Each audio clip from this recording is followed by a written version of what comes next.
Я исхожу из того, что для меня есть основные критерии поведения любого человека.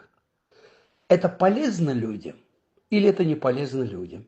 Это полезно государству или не полезно государству? Железная дорога нужна государству? Конечно, да. Аэропорт нужен государству? Конечно, да. А реформированная система энергетики нужна государству и обществу? Конечно, да. Конечно, да. А что, решая проблему Пицунды, разве мы не должны были так поступить? По-другому поступить? В человеческой жизни есть три кита основных. Первое – это безопасность.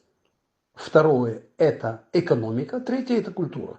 Скажите, пожалуйста, из трех составляющих жизни человека, жизнедеятельности общества, в каком вопросе мы не получили поддержку от России?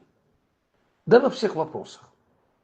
А если мы говорим о том, что нет, Пицунды не будет, нет, этих проектов не будет и так далее. Это в чьих интересах?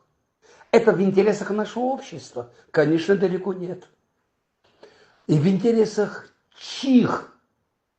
Откуда ноги растут? Вот такие заявления. Ну, нетрудно догадаться, откуда ноги растут, откуда все это идет. Ведь посмотрите, сколько миллионов рублей получила наша Пицунда. Они в бюджете предусмотрели даже отдельные средства на оплату такси, чтобы развести по городу плакаты и вывесить их в разных местах. Чтобы этих мальчишек и девочек по Абхазии развести. Где-то, чтобы дать им возможность выступить. Помните, перед посольством, с какими плакатами они вышли? Это в интересах Абхазии делалось? Или это не в интересах Абхазии?